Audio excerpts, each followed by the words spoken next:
Hello friends, എല്ലാവർക്കും പുതിയൊരു വീഡിയോയിലേക്ക് സ്വാഗതം. അപ്പോൾ ഇന്ന് ഞാൻ തയ്യാറാക്കാൻ പോകുന്നത് ഒരു കൂൺ മസാല കറിയാണ്. അപ്പോൾ ഒരു തനി നാടൻ രീതിയിലാണ് ഞാൻ തയ്യാറാക്കാൻ പോകുന്നത്. നമുക്ക് വീഡിയോയിലേക്ക് കിടക്കാം. അപ്പോൾ അതിന് മുമ്പ് ആരെങ്കിലും സബ്സ്ക്രൈബ് ചെയ്യാനുണ്ടെങ്കിൽ ഒന്ന് സബ്സ്ക്രൈബ് ചെയ്ത് സപ്പോർട്ട് ചെയ്യണേ. അപ്പോൾ അതിന് വേണ്ടി ഞാൻ കൂണിൻ്റെ ആ തൊലി ഉണ്ടല്ലോ, പുറത്തെ ഭാഗത്ത് ഒരു കറുത്ത ഭാഗമൊക്കെ ഉണ്ട്, അതൊക്കെ ഒന്ന് തൊലിയൊക്കെ ഉരിച്ച് കളയുകയാണ്. അപ്പം നമ്മൾ വാങ്ങിക്കുമ്പോൾ തന്നെ പുറത്തെ ഭാഗമൊക്കെ ഒരുമാതിരി വല്ലാതിരിക്കും. അപ്പോൾ അത് കളയാൻ വേണ്ടി അതിൻ്റെ തൊലി ഒന്ന് റിമൂവ് ചെയ്ത് കളയാം.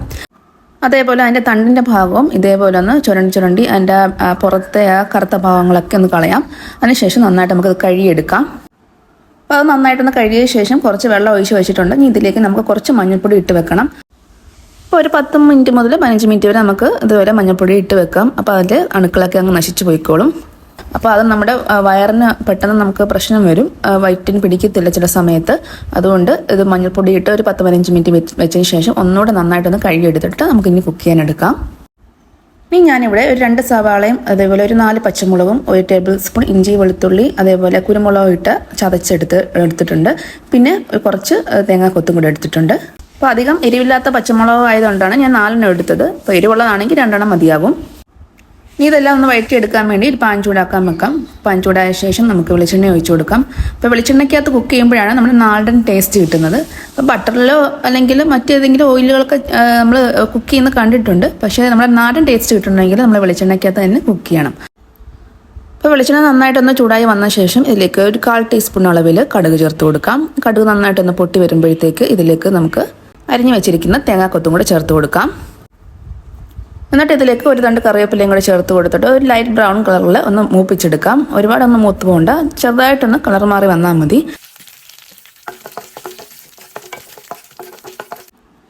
ഇനി ഇതിലേക്ക് നമുക്ക് ചതച്ച് വെച്ചിരിക്കുന്ന ഇഞ്ചിയും വെളുത്തുള്ളിയും അതേപോലെ കുരുമുളകും കൂടെ ചേർത്ത് കൊടുക്കാം. അതിൻ്റെ കൂടെ തന്നെ പച്ചമുളകും കൂടെ ചേർത്ത് കൊടുക്കാം. ഇതിൻ്റെ പച്ചമുളക് എല്ലാം ഒന്ന് മാറി കഴിയുമ്പോഴത്തേക്ക് ഇതിലേക്ക് നമുക്ക് അരിഞ്ഞു വെച്ചിരിക്കുന്ന സവാള ചേർത്ത് കൊടുക്കാം. സവാള ഞാനിപ്പോൾ ചെറുതായിട്ടാണ് അരിഞ്ഞെടുത്തേക്കുന്നത്. ഇതേപോലെ അരിയണമെന്നില്ല, നീളത്തിൽ അരിഞ്ഞെടുത്താലും മതി. എന്നിട്ട് അതും ചേർത്ത് നന്നായിട്ട് നമുക്കത് വഴറ്റിയെടുക്കാം. പെട്ടെന്ന് ഒന്ന് വഴറ്റി കിട്ടാൻ വേണ്ടി ഇതിലേക്ക് കുറച്ച് ഉപ്പിട്ട് കൊടുക്കാം. അപ്പോൾ ഉപ്പ് ചേർത്ത് കൊടുക്കുമ്പോൾ ശ്രദ്ധിക്കണം, കൂണ് പെട്ടെന്ന് ഉപ്പ് പിടിക്കുന്നതാണ്. അതുകൊണ്ട് ആദ്യം കുറച്ച് മാത്രം ഉപ്പ് ചേർത്താൽ മതി, പിന്നെ വേണമെന്നുണ്ടെങ്കിൽ പിന്നെ ചേർത്താലും മതി. അപ്പോൾ ഇതെല്ലാവർക്കും അറിയാമായിരിക്കും, എന്നാൽ തന്നെ അറിയാൻ വയ്യാത്തവർക്ക് വേണ്ടിയാണ് ഞാൻ പറഞ്ഞിട്ടുള്ളത്. ഇനി നമുക്കിത് ഒന്ന് ലോ ഫ്ലെയിമിലിട്ടിട്ട് ഒരു 5 മിനിറ്റത്തേക്ക് അടച്ച് വെച്ചേക്കാം. അപ്പോൾ പെട്ടെന്ന് അങ്ങ് വഴറ്റി കിട്ടും. അപ്പോൾ ആ സമയം കൊണ്ട് നമുക്ക് ഈ കൂണൊക്കെ ഒന്ന് അരിഞ്ഞെടുക്കാം. നമുക്ക് കനം കുറച്ചോ കനം കൂട്ടി ഏത് രീതിയിൽ വേണമെങ്കിലും അരിഞ്ഞെടുക്കാം. ഞാനൊരു ഇടത്തരം പരുവത്തിലാണ് അരിഞ്ഞെടുക്കുന്നത്.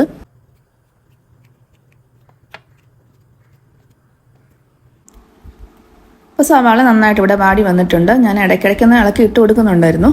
ഇനി നമുക്കിതിലേക്ക് പൊടികൾ ഇട്ട് കൊടുക്കാം. ആദ്യം ഇതിലേക്ക് ഒരു 1/4 ടീസ്പൂൺ അളവിൽ മഞ്ഞൾപ്പൊടി ചേർത്ത് കൊടുക്കാം. പിന്നെ 1 ടീസ്പൂണ് മുളക് പൊടി, സാധാ മുളക് പൊടിയാണ് ചേർത്ത് കൊടുത്തേക്കുന്നത്. പിന്നെ ഒരു 1.5 ടീസ്പൂണ് നമ്മുടെ മല്ലിപ്പൊടി ചേർത്ത് കൊടുക്കുന്നുണ്ട്. പിന്നെ ഒരു 1/2 ടീസ്പൂണ് ഗരം മസാലപ്പൊടിയും പിന്നെ ഒരു 1/2 ടീസ്പൂണ് പെരിഞ്ചീരകപ്പൊടിയും കൂടി ചേർത്ത് കൊടുത്ത് നന്നായിട്ടിത് മൂപ്പിച്ചെടുക്കാം.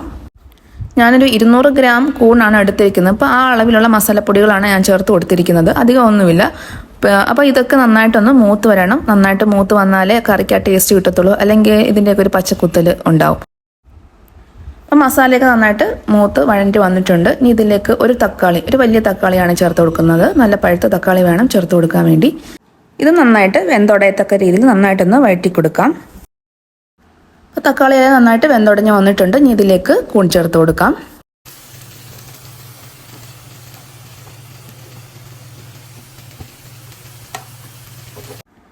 ഇനി നമുക്ക് ഈ കൂണും മസാലയും ചേർത്ത് നന്നായിട്ടൊന്ന് ഇളക്കി യോജിപ്പിച്ചെടുക്കാം. ഇതിനകത്ത് ഇനി വെള്ളം ചേർക്കേണ്ട കാര്യമില്ല, ഉപ്പും ചേർക്കരുത്, കാരണം നമ്മൾ സവാളയ്ക്കകത്ത് ഉപ്പിട്ടതാണ്. അതുകൊണ്ട് ലാസ്റ്റ് അവസാനം വേണമെങ്കിൽ നമുക്ക് ചേർത്ത് കൊടുത്താൽ മതി. അപ്പോൾ ഇതേപോലെ ഒന്ന് ഒതുക്കിയെല്ലാം വെച്ചിട്ട് നമുക്ക് ഇത് മൂടി വെച്ച് വേവിച്ചെടുക്കാം. വെള്ളം തന്നെ ഇറങ്ങിക്കോളും, വെള്ളം ഒഴിച്ചു കൊടുക്കേണ്ട ആവശ്യമില്ല. അപ്പോൾ അടച്ച് വെച്ചിട്ട് ഒരു മീഡിയം ഫ്ലെയിമിലോട്ട് ആക്കി വെക്കാം. ഒരു 5 മിനിറ്റിന് ശേഷം ഇതേപോലെ വെള്ളം ഇറങ്ങി തുടങ്ങും. അപ്പോഴത്തേക്ക് നമുക്ക് തുറന്ന് വെച്ച് ഒന്ന് ഇളക്കി ഇട്ട് കൊടുക്കാം. അപ്പം ഈ വെള്ളത്തിൽ തന്നെ കിടന്ന് കൂൺ വെന്തോളും. അപ്പം തുറന്ന് വെച്ചിട്ട് ഈ വെള്ളം ഒന്ന് വറ്റിച്ചെടുത്താൽ മതി. കൂണായതുകൊണ്ട് വേവാൻ അധികം നേരമൊന്നുമില്ല, പെട്ടെന്ന് വെന്ത് കിട്ടിക്കോളും. അപ്പോൾ കൂണിലെ വെള്ളമൊക്കെ ഒന്ന് വറ്റി വന്നിട്ടുണ്ട്. ഇനി നമുക്കിതിലേക്ക് തേങ്ങാപ്പാൽ ചേർത്ത് കൊടുക്കാം. തേങ്ങാപ്പാൽ ചേർക്കുമ്പോൾ നല്ല ടേസ്റ്റ്, അത് വേണ്ടെങ്കിൽ അത് ഒഴിവാക്കാം. പക്ഷെ ചേർത്ത് കൊടുക്കുമ്പോൾ ഒരു പ്രത്യേക ടേസ്റ്റ് കേട്ടോ. തേങ്ങാപ്പാലും കൂടെ ചേരുമ്പോൾ നമ്മുടെ നാടൻ കറിയുടെ ഒരു ടേസ്റ്റ് കിട്ടും. ഞാൻ ഇവിടെ ഒരു 1/2 കപ്പ് കട്ടി തേങ്ങാപ്പാലാണ് ചേർത്ത് കൊടുക്കുന്നത്. അപ്പം ഞാനിതെടുക്കുന്ന ചപ്പാത്തിക്ക് വേണ്ടിയാട്ടോ. അപ്പോൾ ചോറിൻ്റെ കൂടെ ആയാലും നമ്മുടെ അപ്പത്തിൻ്റെ കൂടെ ആയാലും നല്ലൊരു കോമ്പിനേഷനാണ് ഈ കൂൺ കറി. അതേപോലെ ഈ നാടൻ ടേസ്റ്റിൽ തയ്യാറാക്കണം. അപ്പോൾ നല്ല ടേസ്റ്റാണ് കൂട്ടി കഴിക്കാൻ വേണ്ടി.